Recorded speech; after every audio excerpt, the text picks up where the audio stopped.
All right, all right, all right. I think I'm live. Hey, Zen friends. Happy Lionsgate. Happy Saturday. Happy weekend to you. Hope you're enjoying this wonderful, wonderful portal that is going on, connected with the Sirius starseed system in an extra, extra powerful way. So you might be getting some messages from the aliens.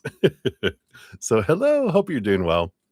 Um, so excited to be here and to see what we have from Spirit tonight.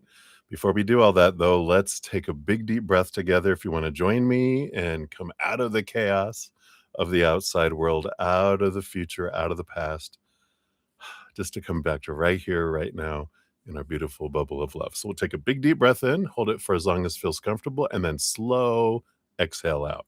So if you want to join me, let's do that. I have to take a big, deep breath after saying all that.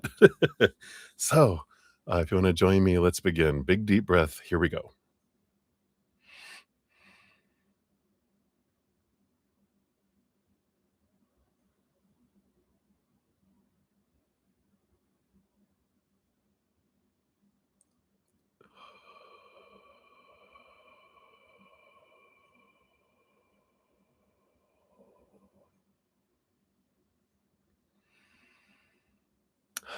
Feels so good.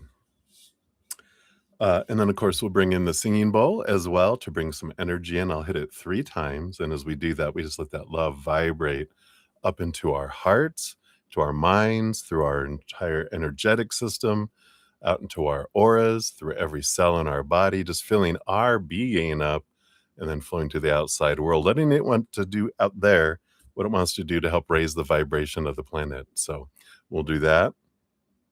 And of course, we can to put ourselves in higher vibration, we can focus on just one little thing we're grateful for in this moment. And that's so powerful energy, right? It just takes us sky high into higher vibration, magnetizing us to receive more of what we're grateful for, but also it helps us hear and be open to messages from spirit too. So always a win-win-win, as I say.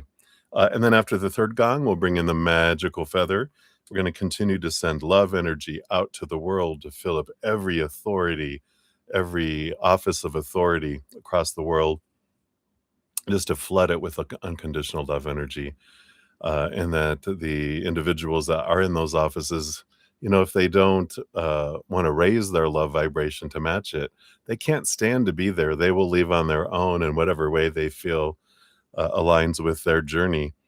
But we can do that. We can fill those offices and fill it up with love so that those individuals are drawn to make higher vibrational choices for humanity instead of the other ones. Right? So that is what we're going to do. So if you like to join me, I more than welcome that. So we'll begin here. Remember, gratitude. Here we go.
Beautiful, beautiful. Thank you so much for joining me and doing that. Such wonderful, wonderful energies. I like it. Let me just put her back here so she can watch over us. All right. Just puts you in the perfect place to hear from spirit. So thank you guys again so much for joining me, and welcome everyone. If you're new to my channel or new to these readings, hello, I'm your bruddaZEN. We are here to spill the tea from spirit, find out what's going on in our lives, what we can learn from one another, what they're willing to teach us, and what we can learn from hearing each other's readings. I learn so much every night. So thank you guys so much. And we got a great group of Zen friends here. Huge, huge hearts and huge senses of humor to match, which I'm so grateful for both of those. We got such a loving, hilarious community here. And I'm so grateful for that. And there's always room for more Zen friends. We try to keep it safe space, high vibration, as much as we can, very supportive of one another. And it's what everyone does. And so grateful for that. If you want to know how the whole process works right now, all the information's down in the description area of the video.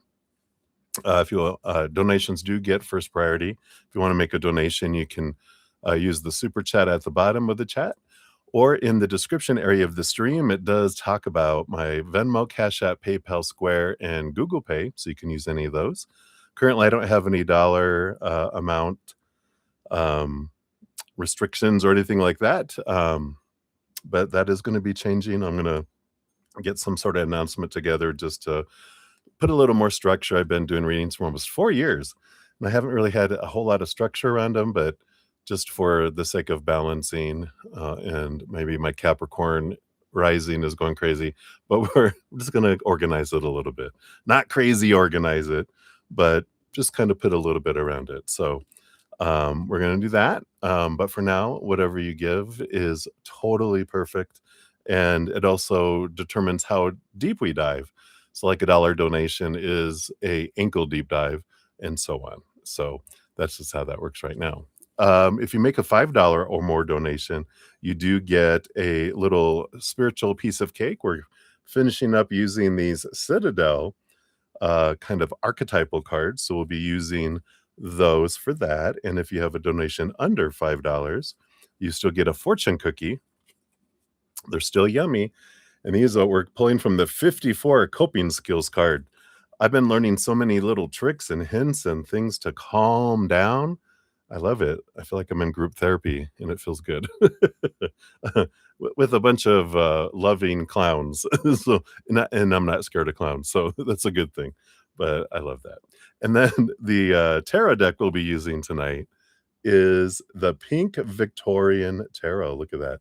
And it's, and I wonder why I was drawn to it. We got Lionsgate. So we've got the beautiful strength card, Leo Lion, on the front of the deck. So how perfect is that?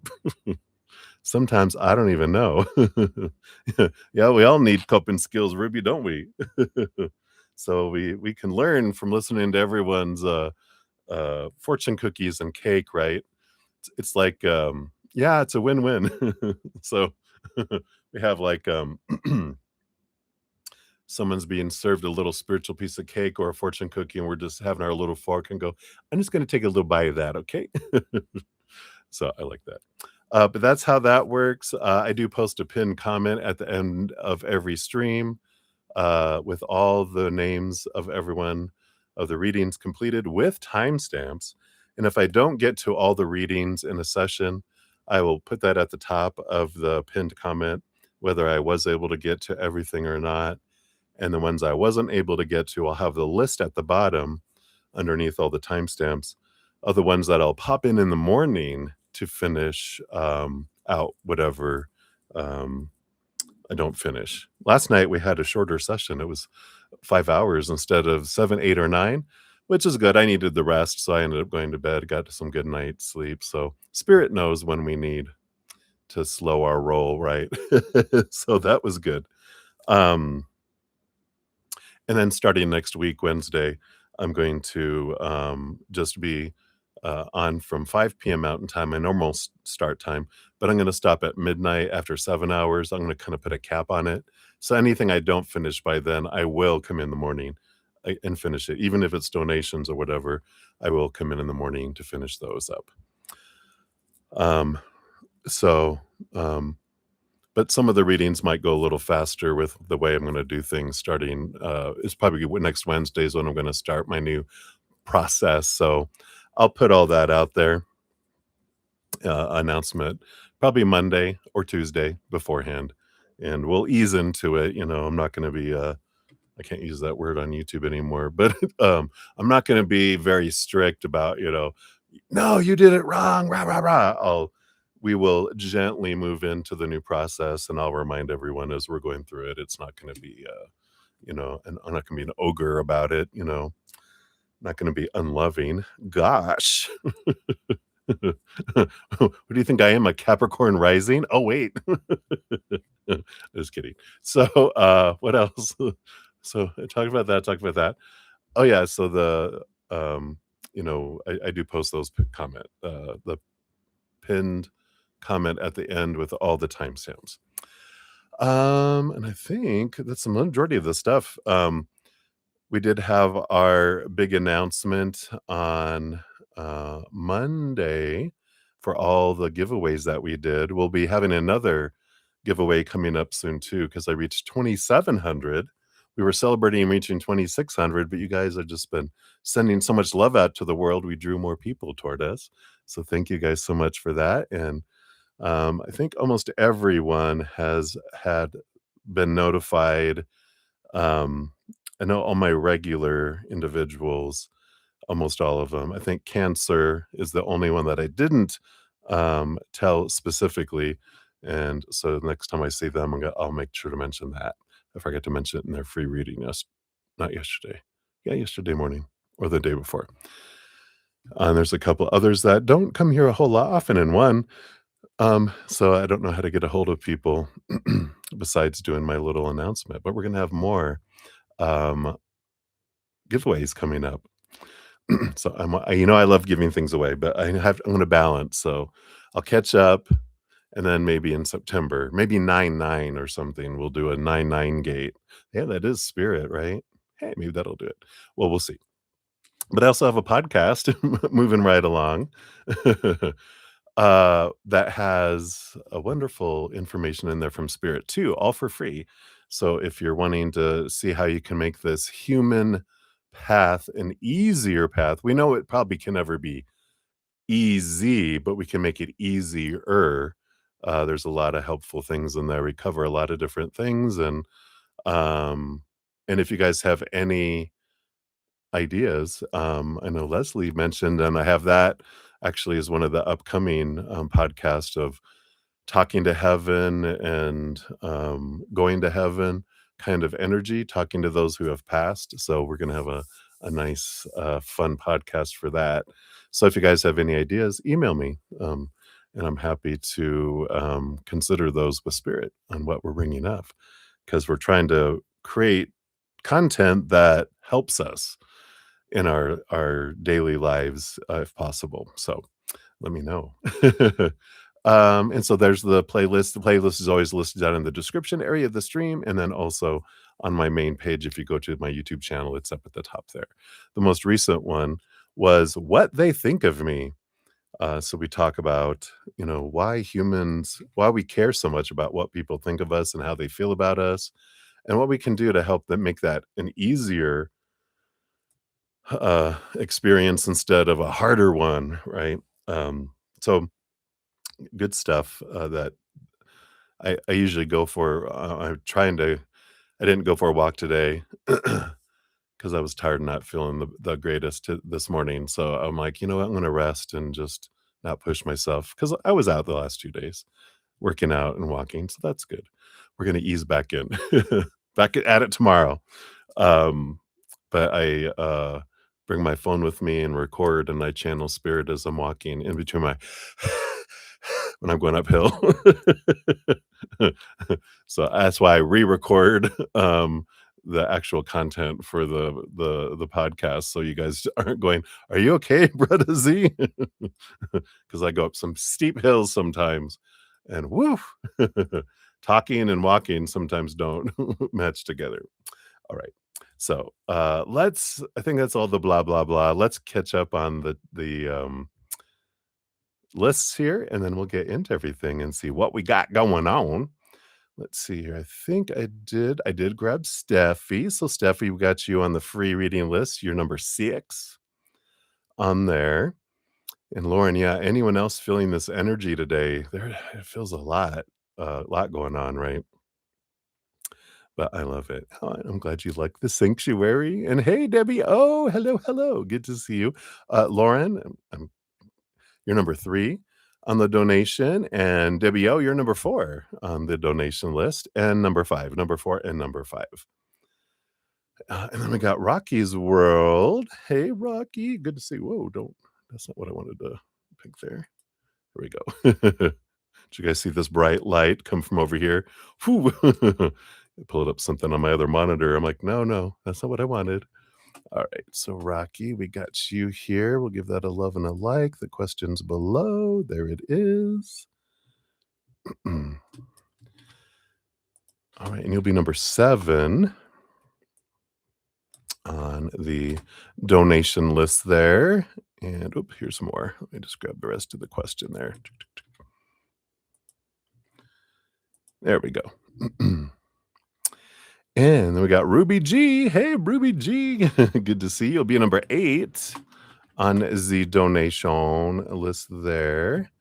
Boom, boom, boom.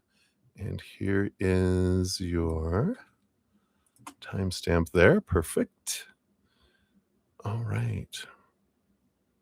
Oh, thank you so much for your support, Lauren. I know you mentioned that last year, and it finally reached the point where it's like, okay, fixed sign stubbornness. It happens. Every G cracked me up, but we all need those coping skills. And we got May in the house too. Hey, May, you'll be number 9 on the donation list here. Give that a love and a like there. All right. And here is your question. Let's get that added on here. Let me make sure I get them all. 3 things here. Check, check, check.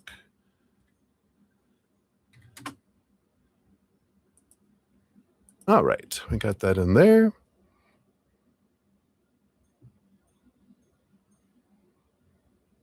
Oh, yeah, Ruby J. You hope to ask, you hopped on to ask a question. You're like, where is he? Yeah, I got all done in 5 hours, which still was like 10 o'clock at night. It was like a little after 10, and I was like, it's all there. Time to go chill and go to sleep. You'll be my ogre, Lauren. You're too nice. Yeah, you get to be the empress, right? Fire. You're so funny.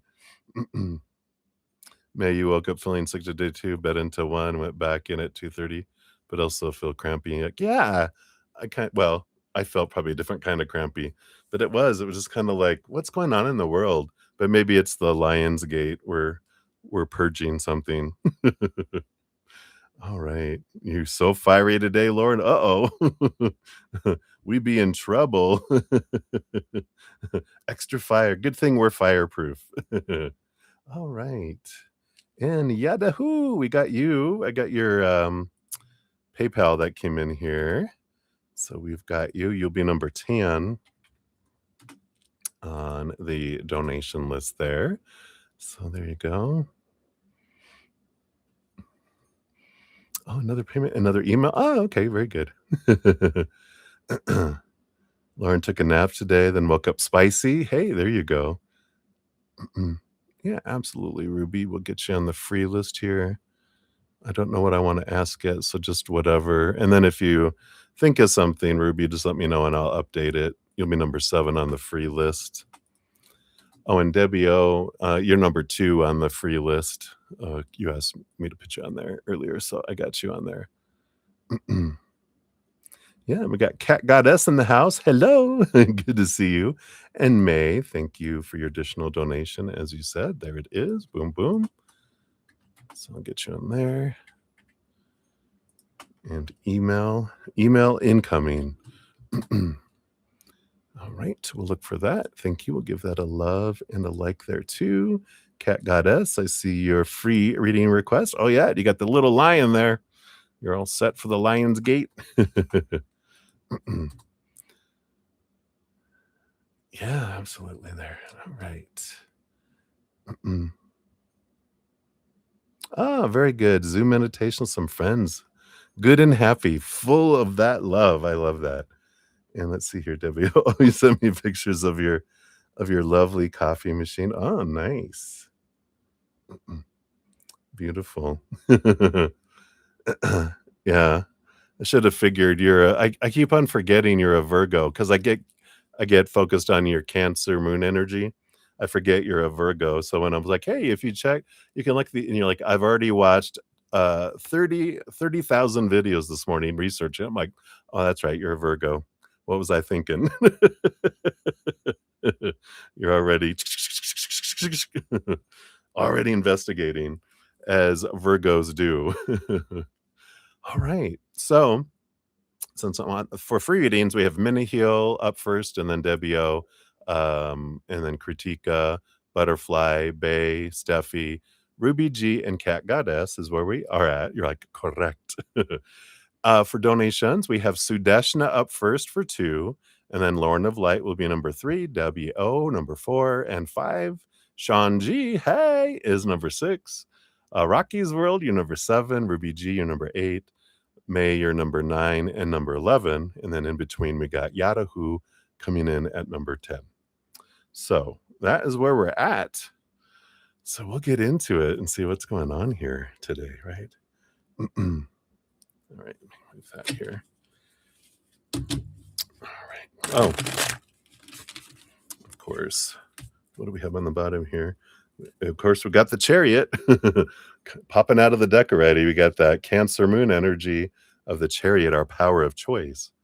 But we got to start off with our coffee here. So, thank you guys so much for all your love and all your support, all the thumbs up, all your donations, all the likes. I just said that, the likes and the thumbs up, watching my videos, commenting afterwards. You guys I'm so blown away by your love, all your support, all your wonderful comments, your support of one another.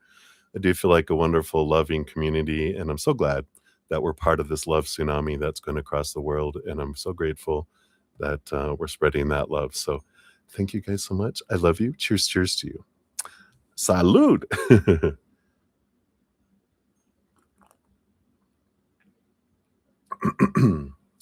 Cheers, cheers. That almost went down the wrong pipe. I started to breathe in while I was drinking it. Then you guys can see me choking and passing out. Well, there it went. Then you'll see my spirit rise, and that'll be who would actually give the readings. All right. So thank you, May, for your additional donations. You're just adding on there. I'll bump that up to $10 there then. So thank you so much. I'll give that a love and a like. You have all this Virgo Sun, Venus, Mercury. Whoa. And then Cancer Moon and Capricorn rising. Oh my gosh. No wonder you're such a big thinker if your sun and your rising sign are both big thinking energies. Even though they're not air signs, the Virgo and Capricorn can get into their heads. So, wow, that is a lot. Yeah, I get you. I can kind of feel you in a way because of Aquarius, is air, and so we do that, and I have Cap rising, but I've got a big stellium of Pisces and all the emotional water. So, but your Cancer moon, that does a big trick on there for you too. I like it. Wonderful adventures. We pick the flavor. It's like we're all chicken nuggets. And before we come down here, we choose the sauce that we're going to be, that we dip ourselves in. You drive yourself crazy. Just stop, just stop. You're too funny. All right, well, let's jump in, everyone. Thank you again so much. And we got Sudeshna. You're up first. 26 even is where we're starting. We're gonna just see what we have happening. And so, Sudeshna, the upcoming week for you for love, career, health, and guidance. Let's take a look here. So, for love, and then we have for career. We did get two for career, health, and guidance. I do want guidance there. That's it. Okay. All right.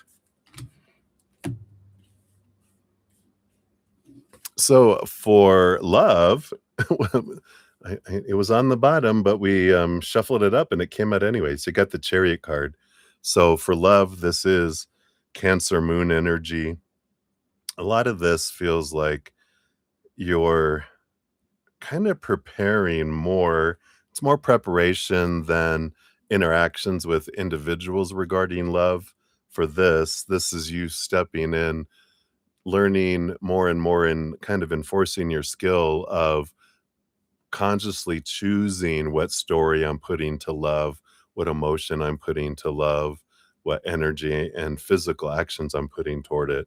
It's like instead of going on autopilot, which when we do that, we end up in fear till we make our default through repetition higher vibration. It's amazing that at one point, the more we focus on higher vibration, our default, instead of going back into the old stories of fear being abandoned, fear being left out in the cold, fear of failure, blah, blah, blah, we look at gratitude. The more we focus on gratitude and higher vibration, our default when we're not consciously thinking about stuff goes to gratitude.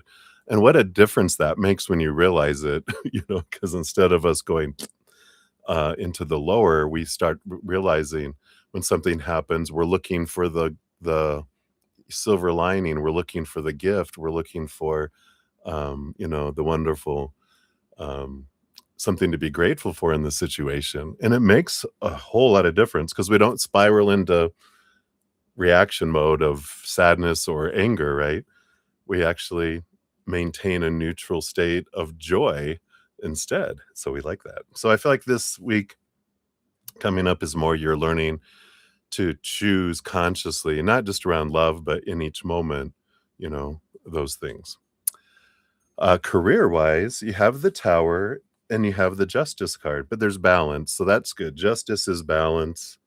It's seeing things differently. And the Tower is something career wise being removed out of your path because it doesn't serve you.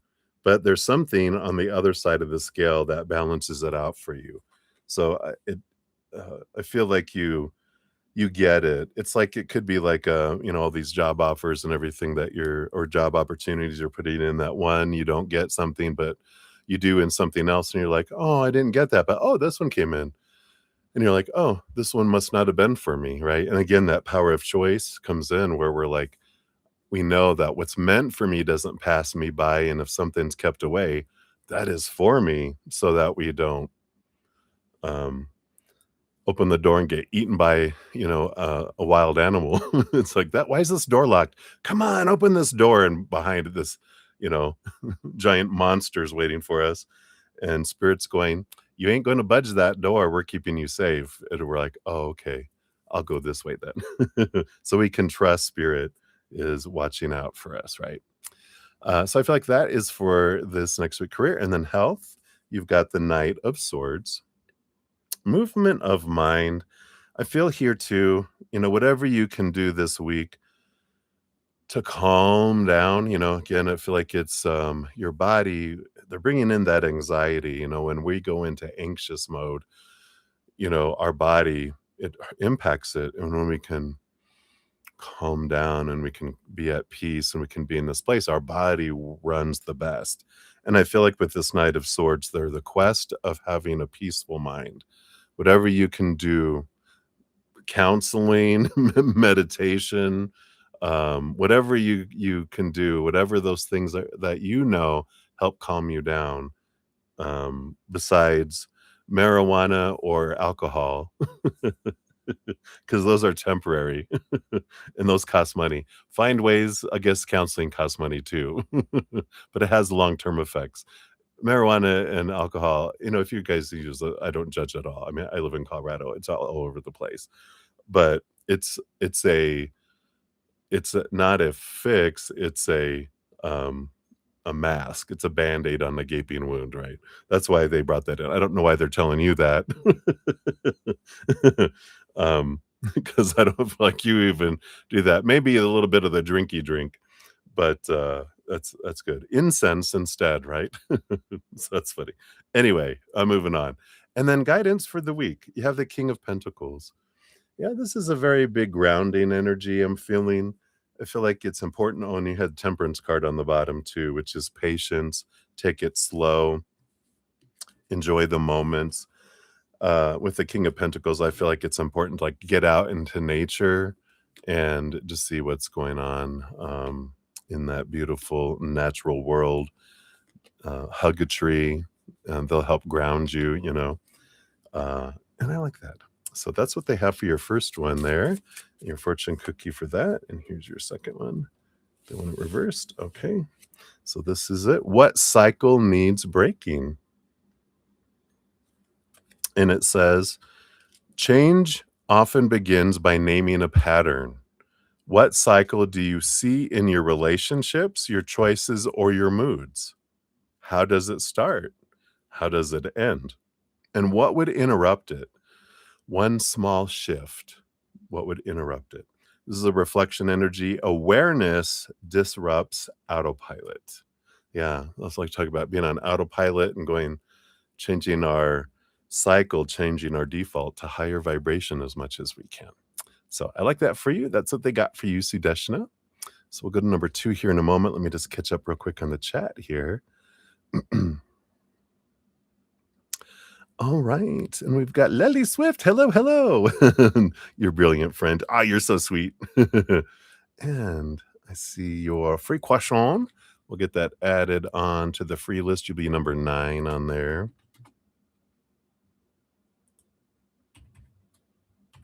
There we go. Let me move this over a little bit. There we go.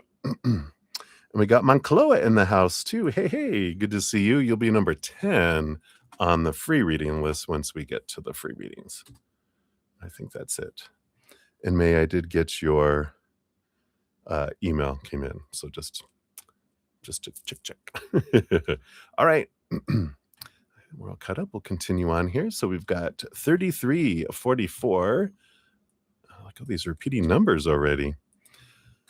So Sudeshna. And so this is for Sumita on her behalf. So we'll connect with their energy and the Taurus. All right. So their house is in a village location. Sumita's office is very far from there. Transportation issue, but other factors are fair to partly cloudy. Tomorrow they'll be coming to your house for the meetup. Oh, right. So let's move all that out of the way there. And then what will happen with this match, right? Based on current energy. Will the boy's family adjust or find some way for Sumita's convenience? And then should you proceed with this, or will any other match be destined for her? We'll see. If you proceed, what energy comes in, and then ask if there's any other, and then a card if you don't. If you do pick, if you don't, and is there another match? So that's what we'll do with the shoulds energies. So what will happen with this match? We do have the 3 of Wands. Things do take a different turn with the 3 of Wands. With new information, we go a different direction. We'll see what that direction is here, because that doesn't mean going in the other direction. It just means altering it a little bit. Will the family adjust to find some way for Sumita's convenience? Got the 5 of Wands. There's a little bit of battling energy that's coming in here. Because there's some conflict around that. So I feel like that kind of is, it's something that kind of brings in a little bit of friction there. Um, so I feel like there's not a ton that can be done, but I feel like they're at least discussing it because it feels like they're at least talking about it. Um, and then if you proceed, got the world card. It's a victory card. It's a ending of a big cycle, the beginning of a new adventure. So there's positive energy. The search ends, right? We can stop searching, right? um, but if they don't stop, there's two of swords. The bottom energy.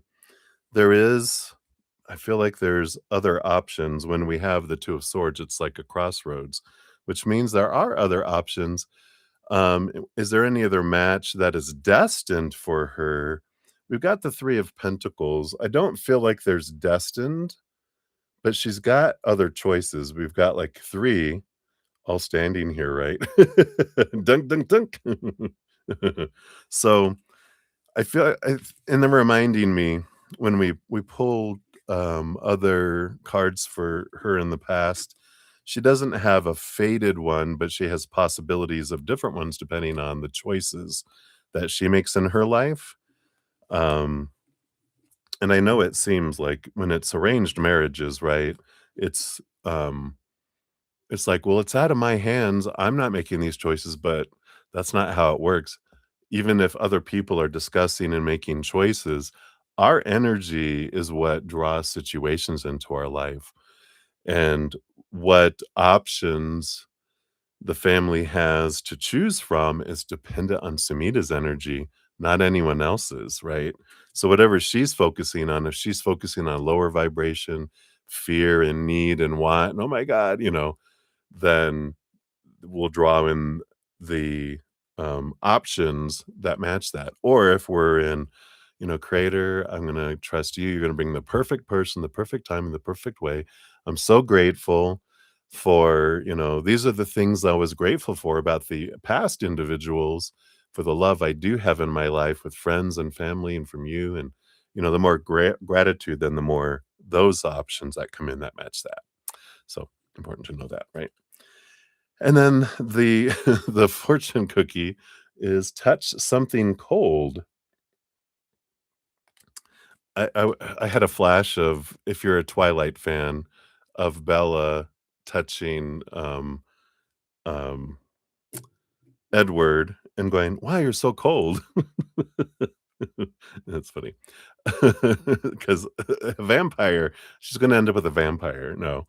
It says, "Your nervous system responds to temperature. Use it." So find a cold object, a glass of water, metal, a cool wall. Hold your hands, hold your hands and place it, do that, or take something cold and put it on your neck, and then focus on the sensation.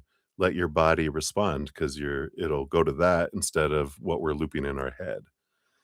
The reset, this is a reset energy. It says interrupt the panic loop. So that's what helps get us out of that is, something cold, can help. So I like that. So if Samita's panicking right now, just throw like a cold wet rag at her. Tell her to calm down. All right. That's what they have for you, Sudeshna. So many blessings, my dear. Thank you again for your dual donations. All right. I think we're still caught up in the chat, so we'll continue on. Here we got Lauren of Light. You are up, Lauren. Thank you for your donation via the Cash app. And there is your timestamp there. And so we've got a deep dive coming in. So everyone, gird your loins. We're about to go on a fun ride. Cheers, cheers. It's a small world ride, not like the Matterhorn, roller coaster. It's more of a let's go through. It's a small world. And we can all sing together as it goes in there. Have you guys ever been on that ride at Disneyland? I have never been to Disney World, but Disneyland. Cheers.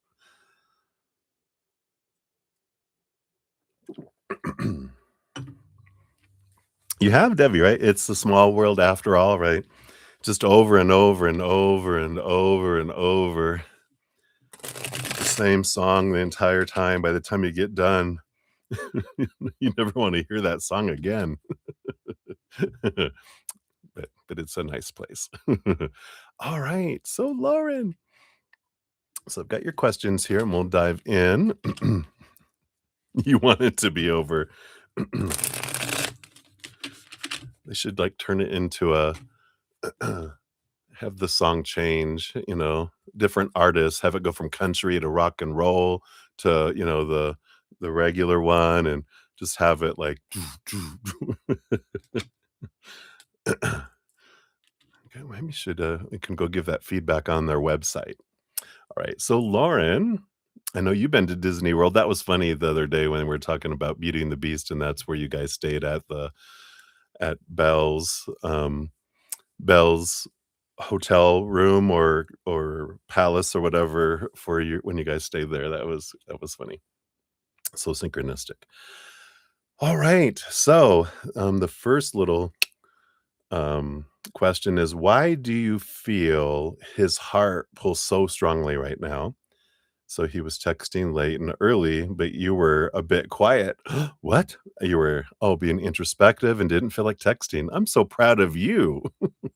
What realization has he had on his camping trip? Has he talked about you? He's been texting the whole time. All right, so let's take a look here. So, why do you feel his heart pulling so strongly right now? Let's just ask that real quick here. Got the Six of Pentacles, the Queen of Pentacles. Yeah. There's this,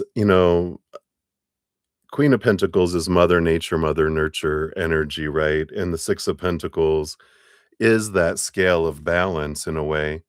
And I feel like their heart is, wanting to give so much.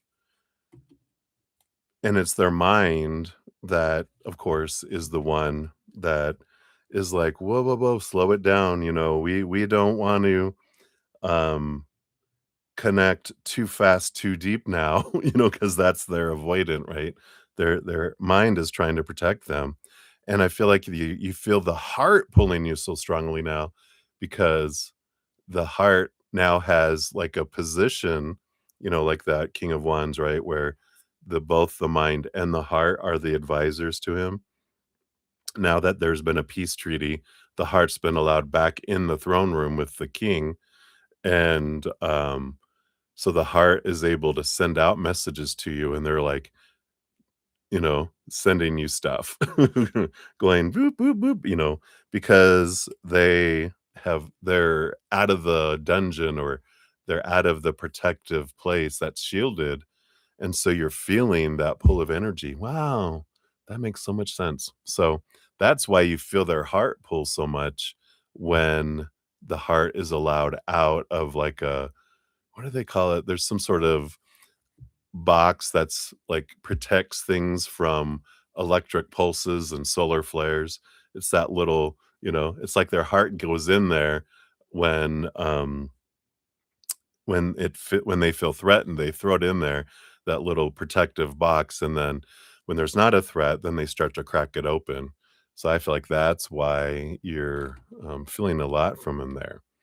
Um, you want to know what realizations has he had, that while he's been camping? All right, thank you. And has he talked about you to anyone? All right.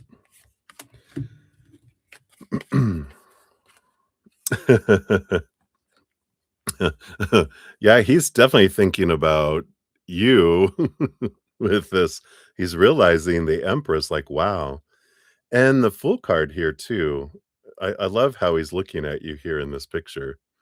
And the Fool card, of course, is free of expectations and adventure, not feeling the pressure.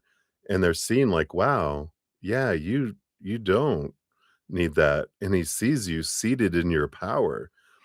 And I like that. I feel like he's just really kind of, um, having seen it in person, it really has made him realize, wow, you aren't like having all these expectations and all this stuff, and you're just gonna share stuff with me. And I feel like he's like, this is new. this is a new way, and I feel like this feels freeing to them because they don't feel like you're someone seeking power, that you're someone needing anything from them. No need, but want. And I feel like he sees the difference now with that, right? You remember It's a Small World, right? And then, is he talking about you to anyone here? Not yet. He's still that 5 of wands, I feel like he's gonna start with his friends group first.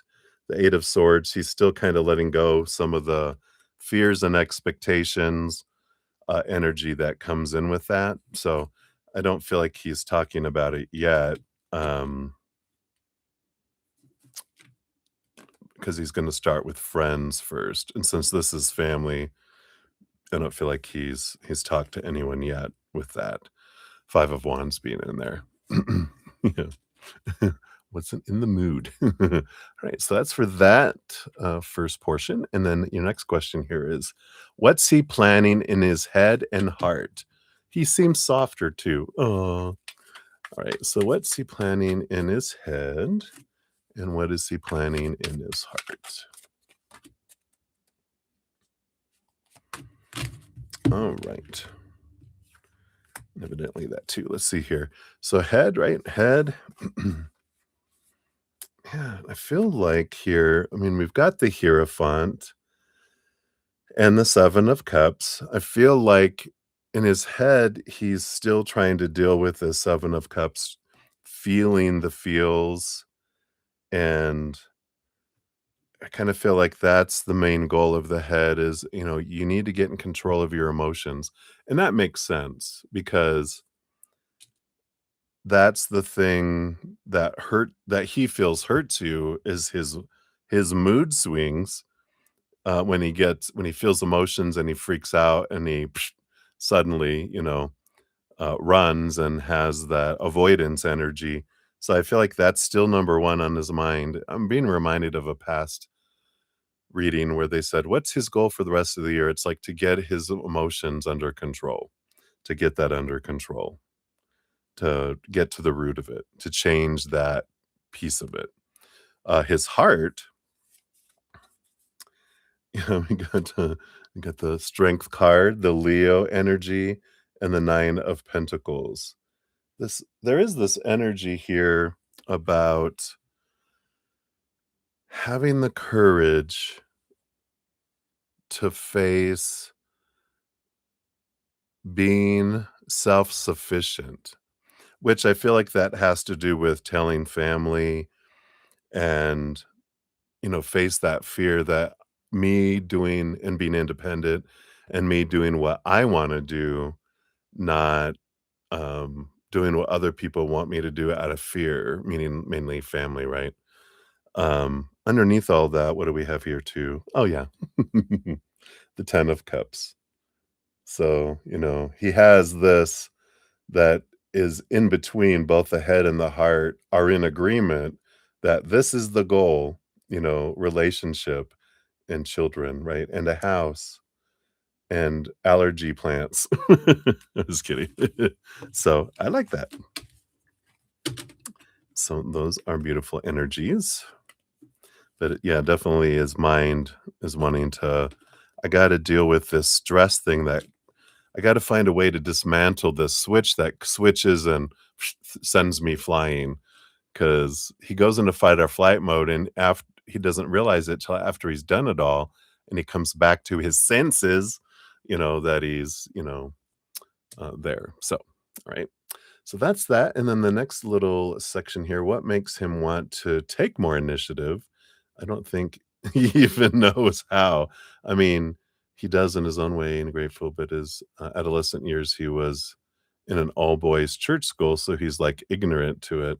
So how does he over the next, how, what does he, like, how does he do over the next month with you? Oh, take initiative. All right. All right.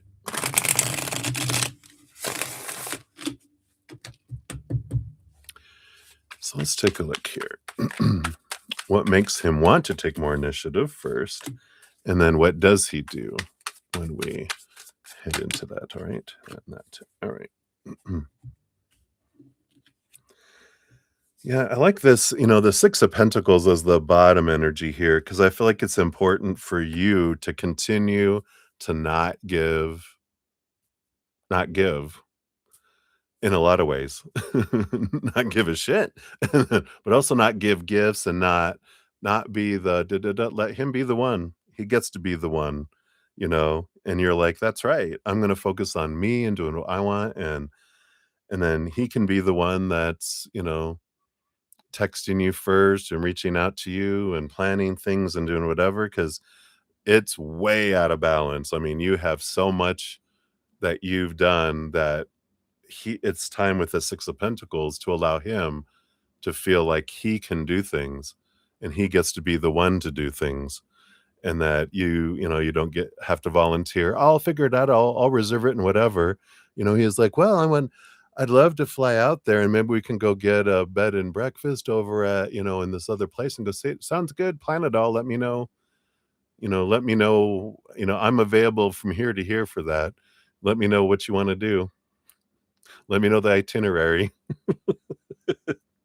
And you're like, I got stuff to do. Gotta go. I like that. So what makes him want to take more initiative? I feel like that is a part of it there. 4 of Pentacles, 8 of Cups.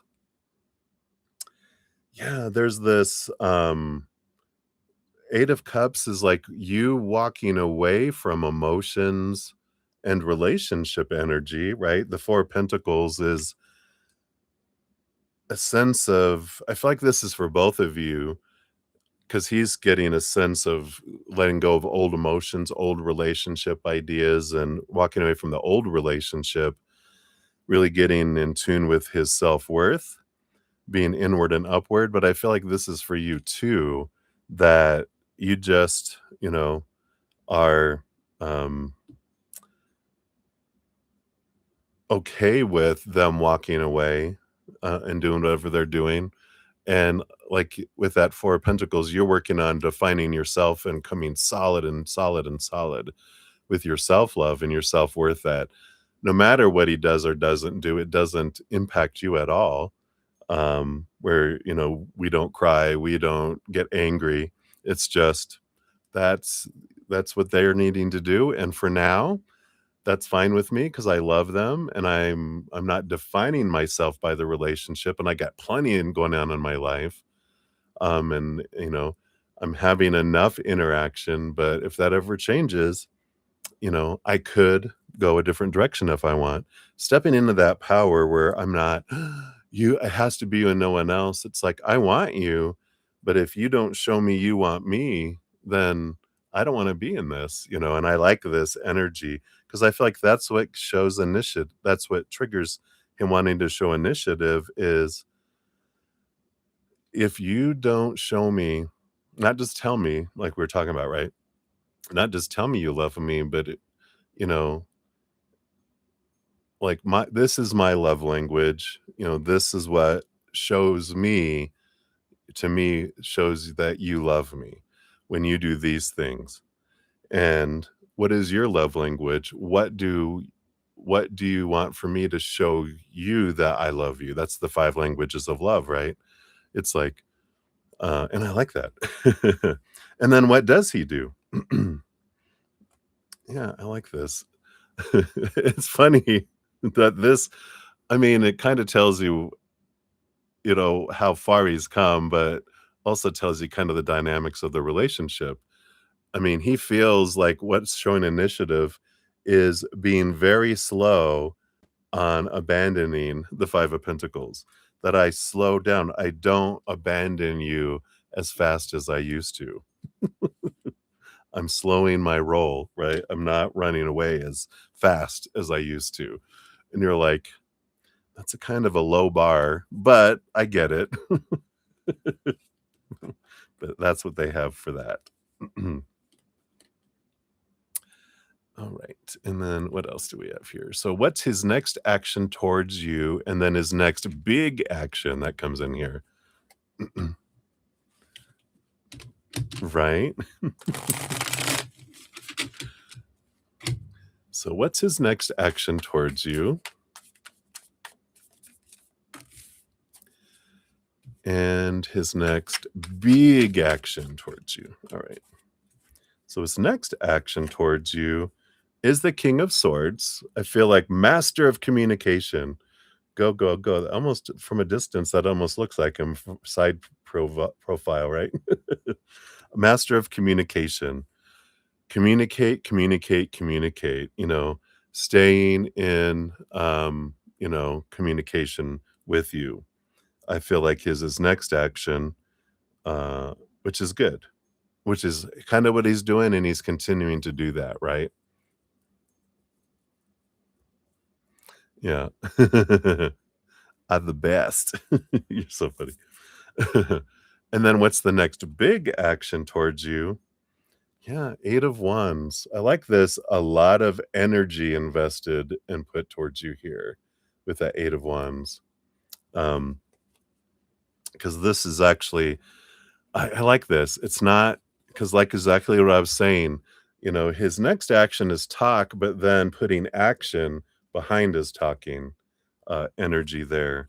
So I feel like he's really doing things, really, like, let's get together at the end of, August. You're like, all right, well, we'll see. And then but he actually does it, and you're like, okay, I see. This is big. Um, I know it's in the scheme of things, it's big, right? Because it's like, and when someone doesn't do a whole lot of it and then they do it, it's like that's a big change. That's considered big right now. Um, so that's what they're saying with that. That he actually takes action and actually follows through on the things that he has said that he's going to do. And I feel like that is how you see that there's a difference there. You asked, what does he wish he could tell you?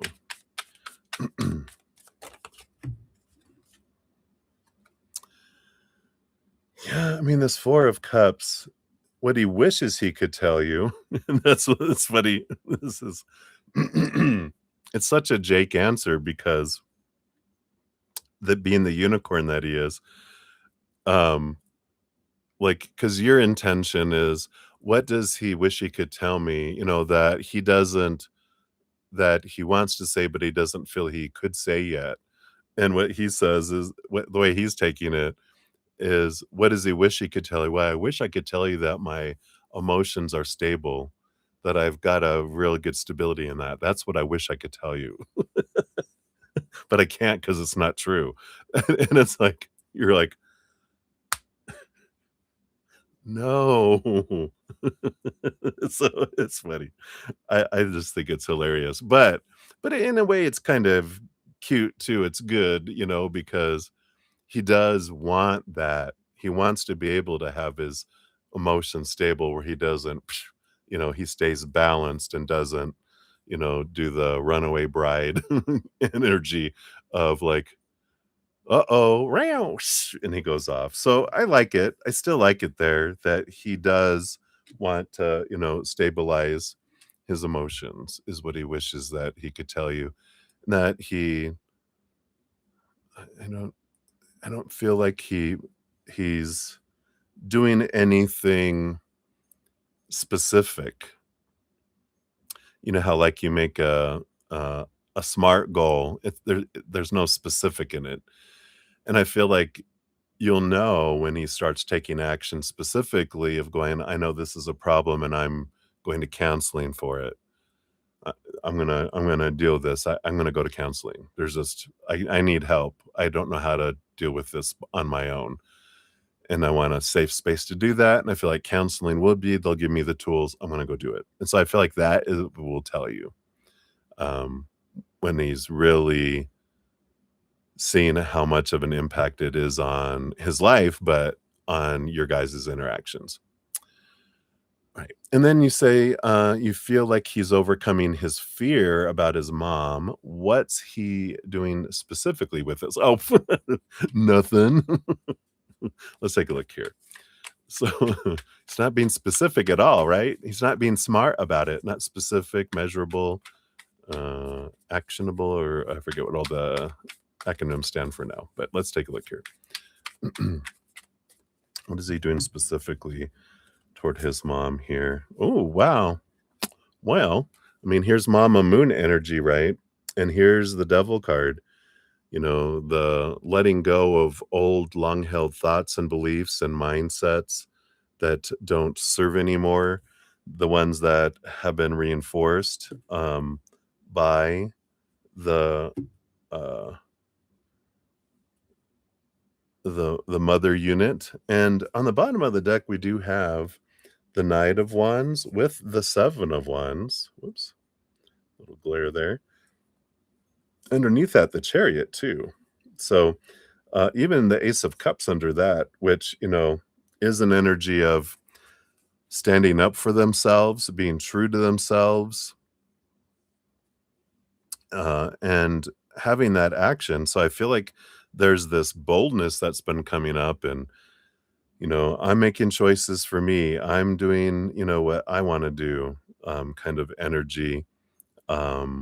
It's time to choose for me kind of things, and putting himself first in some things, and kind of starting off in the small things with that, right? Yeah, kinda not in the mood for low bars. Yeah, it's like, I'm ready for big change, or, you know, I'm not gonna be bothered by it. Maybe it's this Leo energy today too. Mama Empress. The flames are rising around your Empress throne. So, it does feel like he's taking action, kind of standing up and, you know, challenging long-held beliefs, and, "I don't wanna do this," right? Um, so so I do feel like there is some, starting to pull away in some things on, being independent, you know, and realizing the, um, like, the difference in the emotions of, I don't wanna her to cry, I don't want her to be disappointed in me, I don't want her angry. But then he's realizing I don't want myself angry, I don't want myself sad, and I don't want you sad or you angry for sure. Yeah. Um, so I feel like there is action, but I don't feel like it's like a specific goal. I feel like he's just choosing his battles, but he is choosing battles. Whereas before it was you just don't battle. You just, you know, treat her with respect and do what your parents tell you, because of course he was raised in that, respect your parents, but he's learning to respect himself too. So I like that. All right. And then, oh yeah, and then you have, what's he do that's bold and fearless next, and when? Ooh, I like that. So cheers, cheers.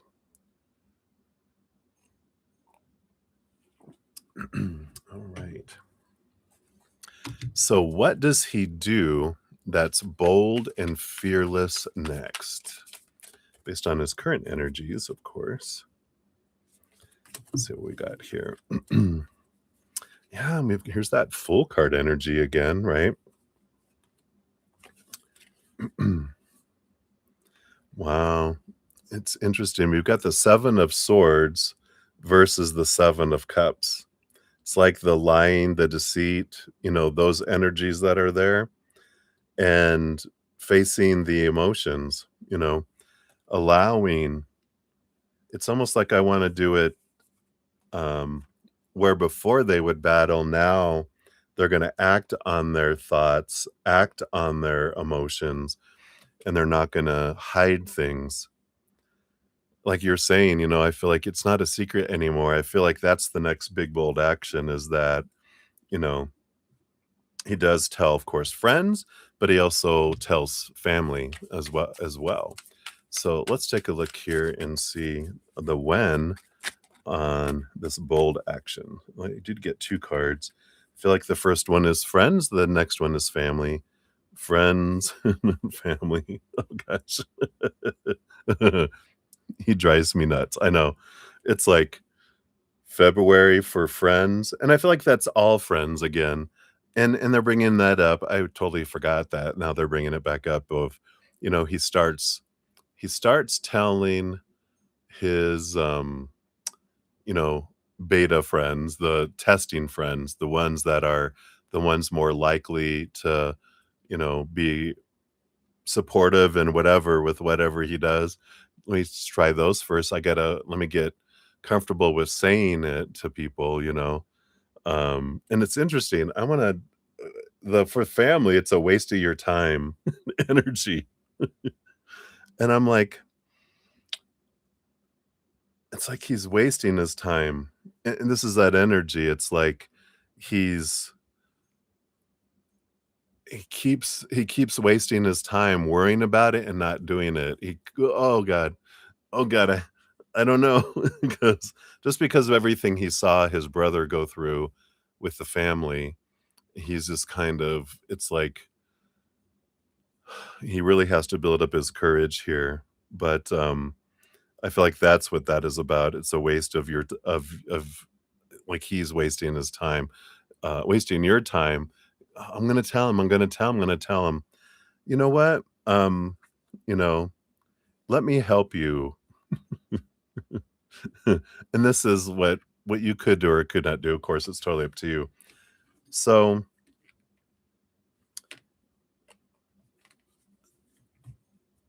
I know this is rough for you. I know this, I mean, this is what you're telling him. I know this is rough for you. I know it's scary and all that, but here it is, August 8th. If you're not, I mean, this is, I feel like, very lenient. It's like if you really haven't told people about me by the end of the year, then I don't think you want to be with me. Yeah. And that's all right, and you get to have boundaries. You can be like, "You know what? If what you're showing me is if you don't tell people about me, then you're ashamed to be with me, and you're scared, and so if and then I'm giving you time, I'll give you to the end of the year, and if by the end of the year you haven't, like, shown this, you need to do what you need to do to be able to do this because it's important in a relationship. I need to know that this is serious, right?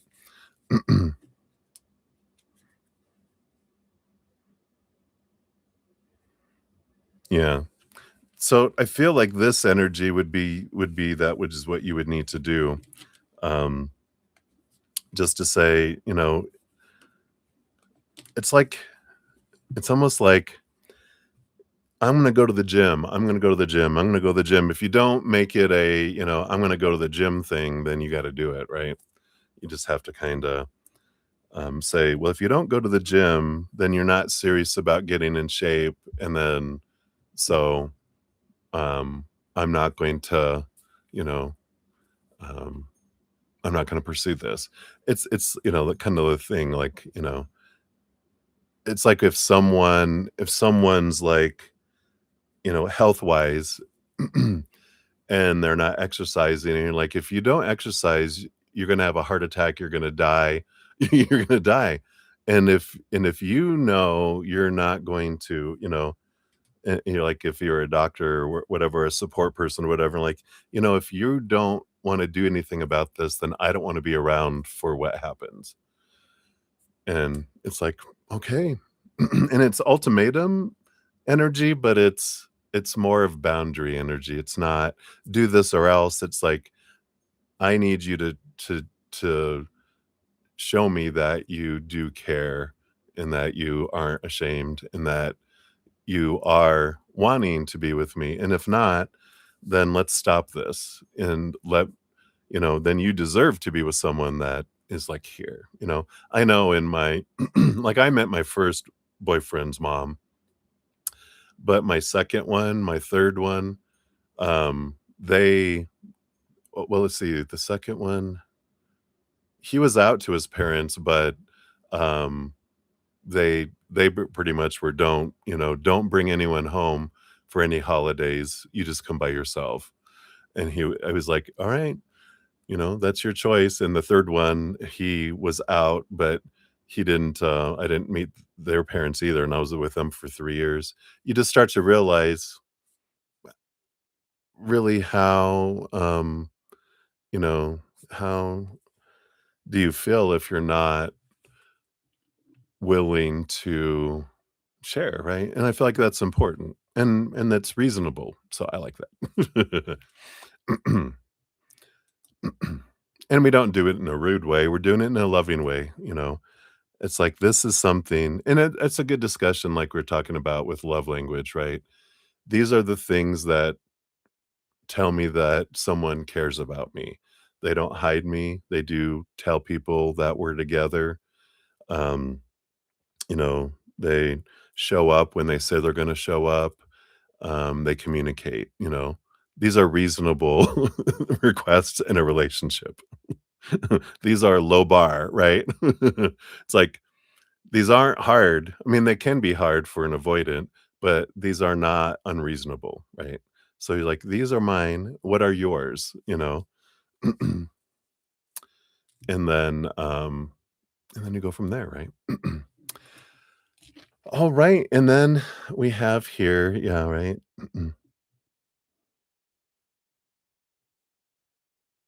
Yeah. Because his mom probably uses that, as a manipulative tool. "Oh, you're not doing what I want me to do," and that doesn't work. That's manipulation. It's the first is crying, the second is anger, the third is, rejection, trying to get people to do what we want them to do. It's what we're all taught, until we see it, and then we stop doing it. Then we're authentic and real, and we don't give in to the BS, we don't give the BS either. Yeah, like, ever again. I love it. Whoop, whoop. 3 cheers for Lauren. All right. And then when and where do you move? And same with him. So where do you move? Where does he move? All right. And the whensies. When do you move based on your current energies? And when does he move? All right. So when and where for you? You have June of next year, Page of Wands. Yeah, I feel like June of next year is when you do a move, and it is with the Page of Wands, that's an energy of like something that is your passion, something that you're like, oh my God, this is where I want to live kind of energy. Because the Page of Wands is living somewhere because you want to live there, not because it's convenient or blah, blah, blah, or blah, blah, blah. It's like, this is where I want to live kind of energy. And not, like you said, not because it's near Jake, not because it's near family, not because it's near business or whatever. It's like June is when you're living somewhere, moving somewhere where it's where your passion is, where you're like, oh my God, this is where I want to exist. I want to live in this place here, right? So I like that. For him, it's in the past. 6 of Cups. I feel like he's already moved home because the 6 of Cups is child energy. And I feel like he kinda moved home in June, and I feel like now he's just kinda still, you know, um, energy that's coming in your Philippine is out. I like this, yeah. "Oh, la, la, la, la, look out." So, I feel like that's where he's moved. It's already because it's in the past, and that 6 of Cups is, that they've moved home for now. And I don't feel like there's another big move happening for a while, with that. Um, so I feel like that's the energy there. Yeah. Oh, I think you're behind in the video here. You're catching up. I'm starting to see your reactions to the stuff I've already talked about, like, "Uh-oh." So, wait till you hear this one. But, Yeah, I kind of feel like that's where we're at right now based on current energies, but, you know, the way that their energy is, kinda goes all over the place right now, that, of course, can change. And then he wanted to know, why is he all about the babies with you? Is he talking about having a baby? I want babies. Let's take a look here.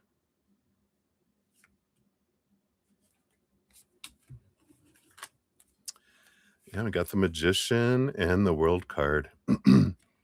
Yeah, I mean, really beneath the surface, I mean, he is ready. The Magician is all about creation, that is the divine masculine energy. The World card is the ending of an old cycle, the beginning of a new adventure, full of abundance. And really, when he's in alignment, when he's in balance between his head and his heart, he knows, his heart's communicating, going, what a life. You are a gift. I mean, when you commit to someone, you're in it. You're 100%, 1,000% in. And, you know, anyone would be, lucky to have that kind of commitment and energy and um care and love, but if we can't handle that, if then it becomes overwhelming, right? If they're like, I don't deserve that, that's where the problem hits, is they don't feel they deserve it. So then they go down the spiral, right? If when they're balanced and they're feeling that confidence, that's when they talk about babies and they can see the future and everything clearly. Until when they freak out, they can't see. It's like when they're not feeling worthy, that's when they're going into fight or flight mode and they're acting like a fool, right? Instead of realizing things. So I feel like that's why he's all about the babies. He goes into that mode when he's balanced and he can see his worth. Then he sees he's deserving of you, and then he sees this future. But then, when he goes out of balance, it's like it cuts off the power and he can't see the projection of this future that he wants with you, right? So interesting. So that's for that one. And then, what's spirit bringing for us now? What surprises does Jake have in store for me next? Whoa. All right. Cheers. Let me take a sip here. All right. And just a couple more. Everyone that's waiting for the readings, just a couple more. This is a deep dive reading, so we just got a couple more, and then we'll be moving forward. So, what's spirit bringing in for you now? And then, what surprise does Jake have in store for you next? Of course, all this is based on current energies from him. What's spirit bringing in for you guys now? Yeah, I like this. Well, what's being brought in, and it's interesting because spirit really doesn't bring in things for us. What? I know. Our energy is what brings things in for us. They just support what our energy is saying to bring in, right? It's like Amazon doesn't normally just send random stuff to us with them thinking, I think this is what you need. Spirit, they're all about honoring our will and our energy. And so whatever we're focusing on is what they bring us, right? And so our energy, like both your and his energy together, is creating this joint destiny, or joint reality is what I meant, joint reality. Um, but how you experience it is different from how he experiences it, because we still all experience that joint reality in our own way through our own filters, right? I love this because we've got the Emperor, which that's when he's balanced between his head and his heart, right?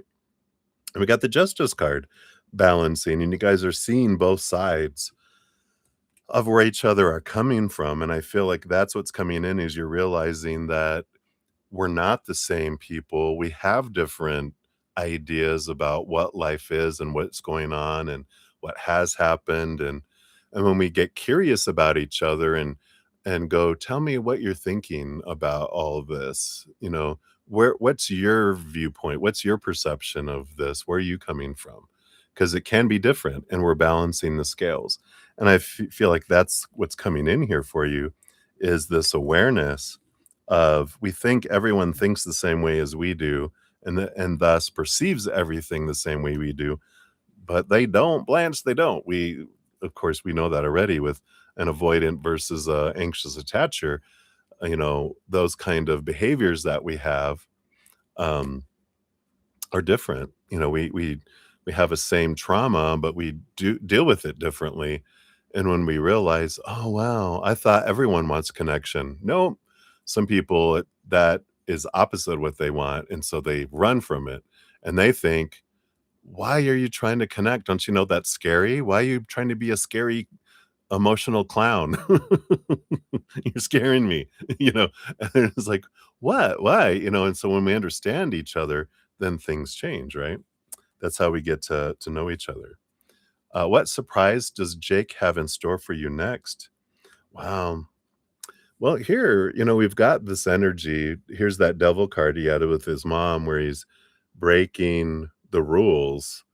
The King of Swords, that Ace of Swords is cutting those things. And I feel like with that Master of Communication with the King of Swords, I feel like the surprise that Jake has in store for you next is that, and this is his planning, is that he's going to tell, his family, he's going to tell his friends, he's going to, you know, go, this is his plan, right? His intention, this is the future. So, but it is that energy of wanting to communicate it and do it, which I feel like with you saying and putting a time frame on it, going, let me help you.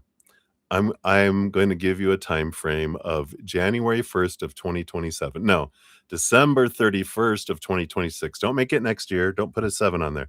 Leave it December 31st, 2026. If by midnight you have not told your family and friends about me, then you don't want to be with me. Yeah. Yeah. So I like this energy um, that's coming in here. All right. And then for our last one here, boom, boom, boom. You feel like he knows he wants to marry you, right? We were talking about that, about when he's balanced and he can see his future and his heart, is open. Yeah, right. So, what spirit have to say and confirm here? What sign should appear when it's close, right? Yeah.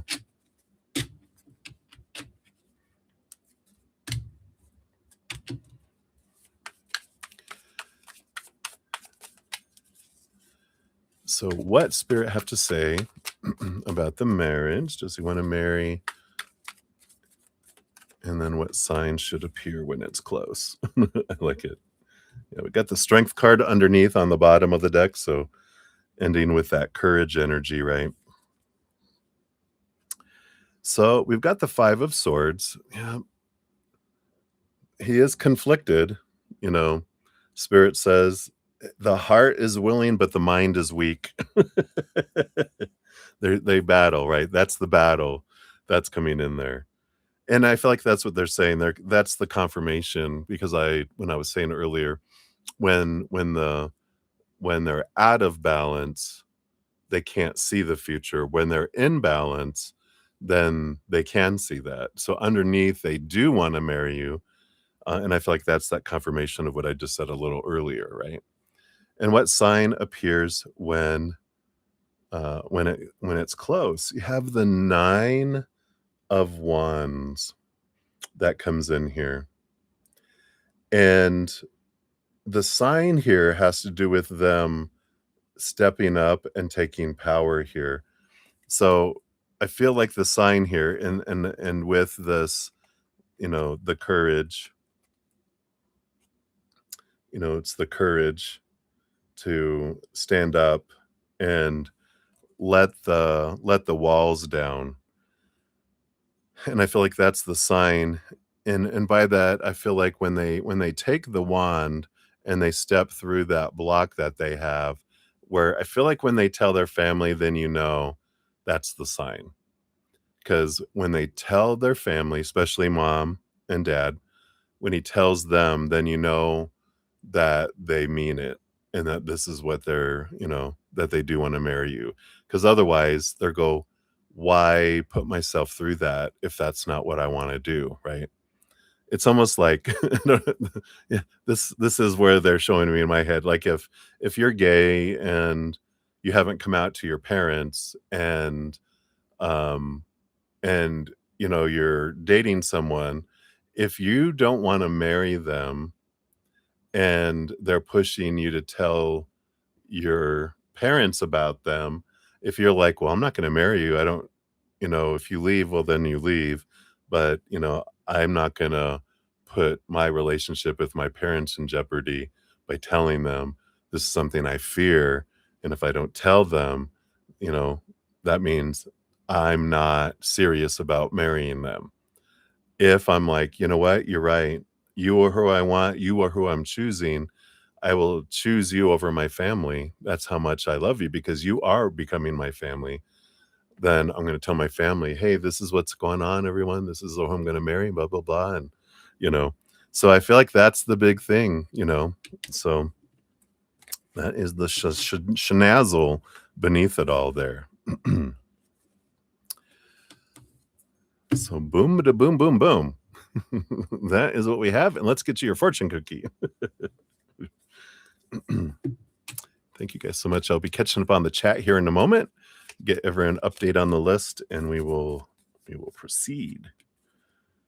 So we've got the storyteller, viewpoints and control. Look at the storyteller. All right, let's take a look here. Oh, there it is right there. Number 140 or page 140. Here it is. So children gather on the far side of the square, their attention glued to a wooden box, a white sheet, and a lantern. Behind it, hidden hands transform into beasts and people made of shadows, telling stories both old and new that have the children laughing and cheering equally. The storyteller is the conjurer of this magic, the ringmaster of this show, in control of every character and every line. The most important story in your life is your own, but you are just one story in a tapestry of thousands. It's important to respect tales of others around you too. Rather than forcing people to conform to the role you think they should play in your story, learn to communicate and see things from their point of view too. That's what we're talking about with Libra, that justice card, right? Not only should this improve how you perceive others, it will help you build better, more solid relationships. Interesting. On the reversal, there is another storyteller in your life, and one who is telling a tale with more embellishments than there should be. There may be they may be trying to mislead or manipulate you. Don't be fooled by their showmanship. Not everyone has your best interests at heart. If that resonates, you will know it. But I feel like the thing is, it kind of goes back to that keeping it simple, right? People can tell us they love us, but show me. And this is how you can show me. If you really do love me, show me by, you know, really telling your friends and family about me. Show up when you say you're going to show up, and treat me like you want to be in a relationship with me. And if you don't do those things, then that is what you're telling me, not what's coming out of your mouth or texting, right? So I love that. You are getting bold. I feel your energy. Hair standing up. All right. So hang in there, my dear. I love this power though. And the Empress energy is strong. And many blessings to you. Thank you again for your donation. All right, let me catch up here. So we've got Zahita. I think this is you over here. Yes. I did get your donation via Venmo. So we'll get you on the donation list here. You'll be number 12.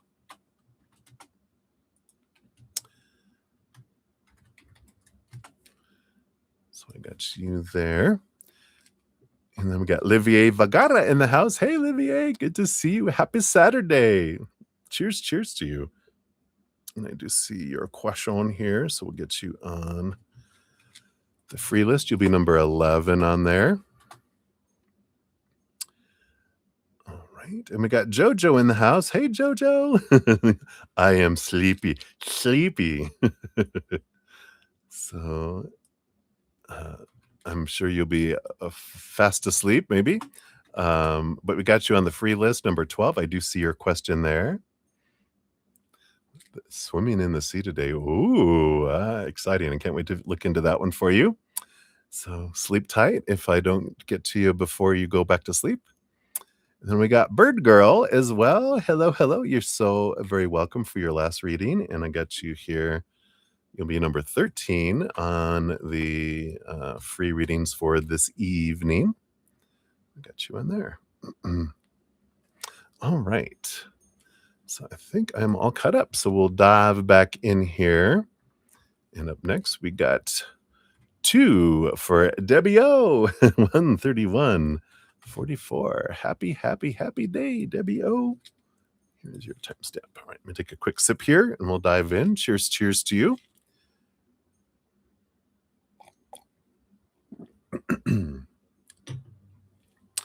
So, hey, your cartwheels. Woohoo! Cracking me up. So, you had Lionsgate, General Reading, and the Peanut Gallery and Spirit, right? No, Rocky's World, you're number 7. So you'll be up here in a little bit. I'm on number 4 right now. We had a deep dive reading, and I got a couple with Debbie here too. So we'll be up in a little bit for yours. Yeah. You're welcome. It's funny the way it comes through here. You said okie dokie, but it's on my side it says okay, beat it. Like beat it. It must be MJ coming through. Beat it, beat it. That is going to be in your next reading. You have husband has anything to say, and what spirit has to say about your coffee machine. That's going to be your number 5. So that's coming up next on that one. So for this one, this was the one that you sent. You asked about Lionsgate. So let's take a look and see what they want you to know about this Lionsgate energy. Yeah, no problem at all. I know. I'd probably break something if I did a cartwheel. Okay, general reading. What else do they want? Okay, that's what they want to know there. Then we'll get into the peanut gallery here as well.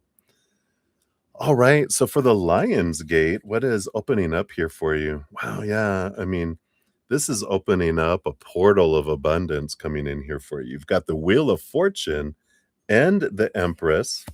And underneath that, you even have the 2 of Pentacles.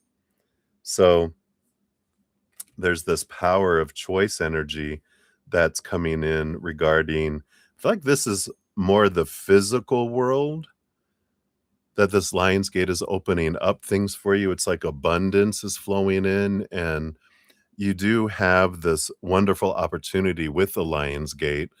The more you're focusing on gratitude, maybe even do like a Lionsgate gratitude kind of little ritual today. Maybe just like 5 things that you're grateful for that you want to expand, or 3 even, or you can do 8 since it's 8-8, whatever you feel drawn to, you will know. But it's things that you're grateful for, sincerely grateful for, that you have and that you have had. And that's going to allow the abundance in those things to come in. I feel like the physical world. So, things like if I want something for my body, I'm going to focus on the things I'm grateful for in my body.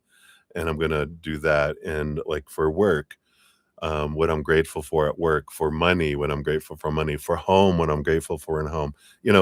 I feel like it's the things of the physical world feel like this is coming in here.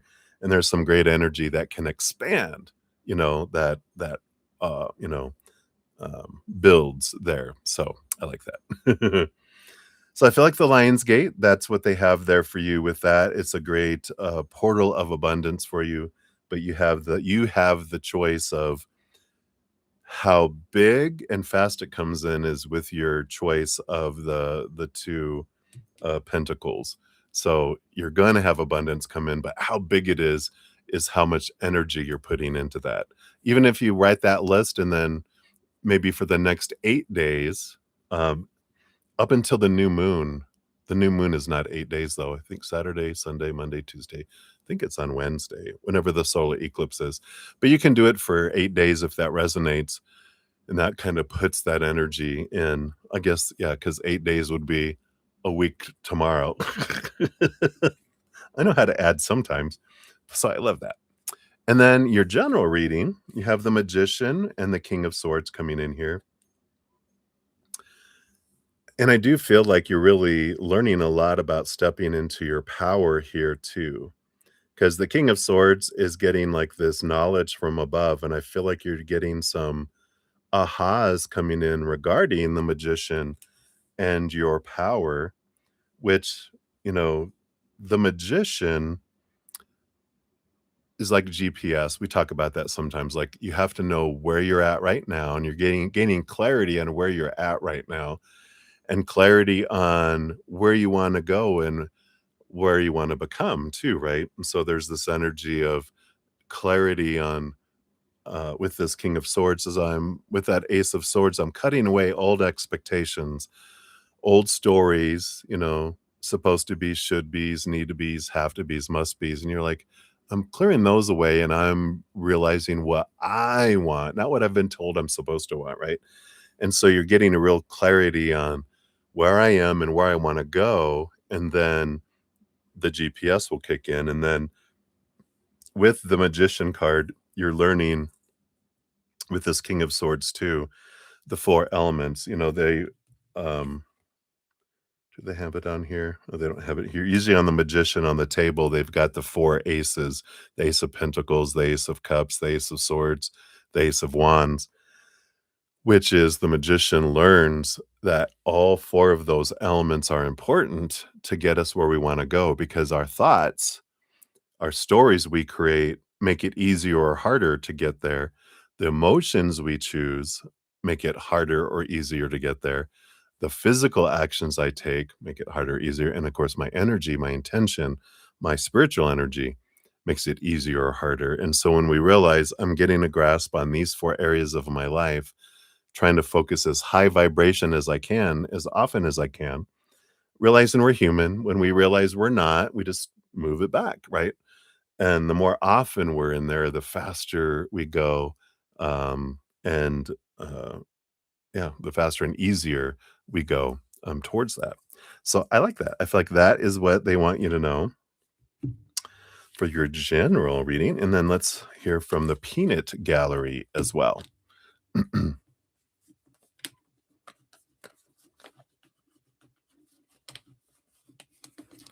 All right.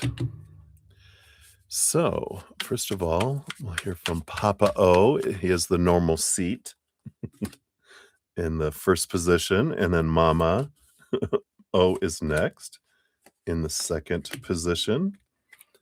And then we've got Chuck. It's like they just showed me Dad is driving, Mom's in the passenger seat, and Chuck is in the trunk. He's like, "Geesh, they don't even let me in the back seat yet. I'm in the trunk," and they're just joking around. I like that. And then, of course, from Spirit. That's funny. Just be glad you're alive. You're not a body in the trunk, buddy. They're funny how they banter uh, as these characters. So fun. You would say something like that, right? Yeah, he's ashes now. But in the scenario of, we're driving around, if you're in the trunk, you're gonna be a body in the trunk. At least you're in a live body. We're not, hauling around your corpse. So, I like that. The overall energy of the panel, the peanut the peanut panel, the peanut gallery, we have the 5 of cups, and this transformation energy. I feel like they're speaking here to your dream of helping others transform their emotions and to help them, step into their power of emotional choice and their other choices too. So I like this, that they're gonna focus in on, like, your dream energy. So Papa up first, and he says, "Yep, 2 of cups, King of, Pentacles, and, power of emotional choice coming in here."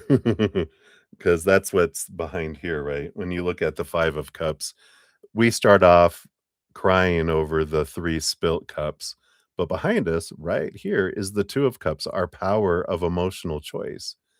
And no choice is right or wrong, right? There's just different choices with different outcomes and different experiences. But one of the greatest powers that comes with this is that I get to choose how I feel. I'm not at the whim of the outside world that I'm forced to feel something. Whatever happens out there determines how I feel in here. We're like a puppet on strings.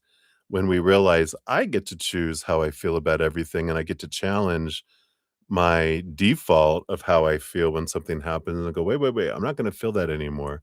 My new default is this. And we get to have the power to change that. And I feel like he's bringing that in, saying, with the 2 of cups, that's the empowerment that you're able to teach others. And you're very good at it with the King of Pentacles because having done it yourself, you will be able to share with others with that as well. Whether it's, you know, doing it professionally or as your profession where you're getting, people to pay, that they do that energy exchange where they, donate to you and you help them through it. Or if it's, um, you just don't want that kind of experience or whatever, you know, um, you start with friends of friends, and you're able to help people, and they're just like, "Oh my god," over dinner, you're like, "Buy me dinner," or "Buy me a coffee, and we can talk," right? "Well, let me do something for you. Here, well, you can buy dinner." "Okay, yeah," "Alright, very good," we can do that, right? That's why I used to do it with readings and everything in, beginning when I started with friends and everyone, and they wanted to do something because of the impact of what you're helping them with. Then you're like, you know, we do that, and then if you ever do, have that, happen, and I kind of feel here with this 2 of cups, this is also your dad saying, when you get married and you don't have to work, then, this is when you're gonna be able to really do something, like, serious, like, um, not serious, but get really serious about it where you're, like, having groups, you know, where you guys get together. It's not, trying to fit it in between your busy life. You have time, you have space, and you're like, I don't want to just, y- you know, we want to try it for a while, right? Where we're like, I don't have to do anything. I'm just going to take a little time out and do nothing. But interact with friends, and then you're like, you know what? I want to start like a club, like a get together, a gathering of, you know, like women. I feel like you'll do in the beginning. It's like you can call it the crybabies, right? Because that's what you want to overcome. It's like we were called crybabies, and we're going to change it from being a negative thing to being a positive healing thing. Because tears heal. So let's be crybabies. It's like from Greece, where were they the pink ladies? It's going to be the crybabies. Or something like that. But I feel like, that's your dad's personality. But I feel like that's what he has to say. And then Mama is chiming in. Yeah, okay. Yeah, she gets to bring in the moon card for you, your Cancer moon. And she brings in 2 sets of cards. This first one is with this 9 of swords, and this is, um, helping people overcome the like, the negative beliefs around feeling and expressing emotion. And I love this because I feel like you're gonna find some fun ways to help people, you know, because you're gonna find these tools and do it for yourself where it's like, here's how we can express ourselves. This is how we can again, crying is of course one, right?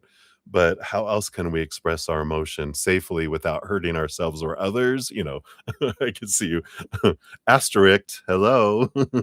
But I like this energy of, allowing that and even doing maybe some doing something on full moons and new moons, kind of energy coming in here too with Mama mentioning it here.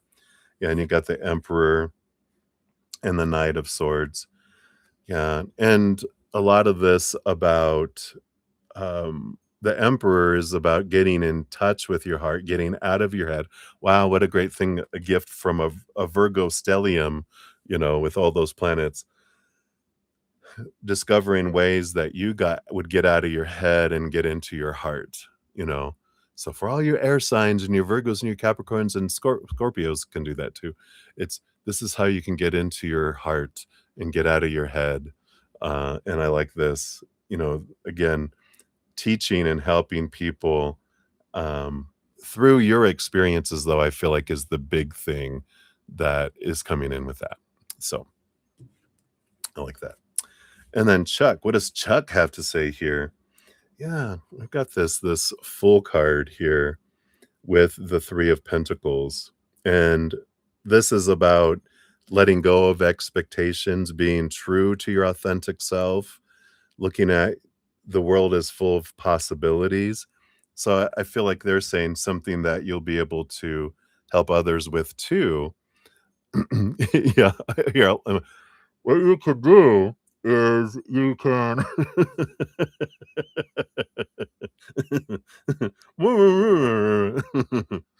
with duct tape around his mouth. Maybe he's signing it, right? But this energy, you're so funny, of this, the full card is the first card in the major arcana, which is, letting all the expectations, all that thinking go, and we look at possibilities that's there, right? And the 3 of Pentacles is about being true to your authentic self, and so I feel like that's pieces of this too, how I used to shrink because I feared this and this and this, and because of the punishment, and then I was trying to be something because I was praised, but, you know, after we've let some of these things drop away, you can be true, and this is how you can feel, and I feel like there's all these things that you're learning that you help other people, you know, through listening to what they're going through, and then, asking, "Do you want some do you want advice or unsolicited advice?" That means you're gonna tell them anyway. "Would you like advice or would you like unsolicited advice?" It's your choice how you're gonna take it, but you're getting it either way. I like that, how it's so funny. So, I like that, and then what does spirit have to say about all this too, right? Yeah. Yep. And so spirit is saying, yeah, you're going to have a lot of access to knowledge, a gift given from above, a natural knowing on what to communicate and what to say. The 8 of Cups, you're going to help people walk away from emotions that don't serve them anymore and letting go of relationships that don't serve them anymore as well. Like the old memories, like you're doing with Chuck, you're letting go of these old things that don't serve, and you'll be able to help people go, you know, I know. But I like this, that spirit is, um,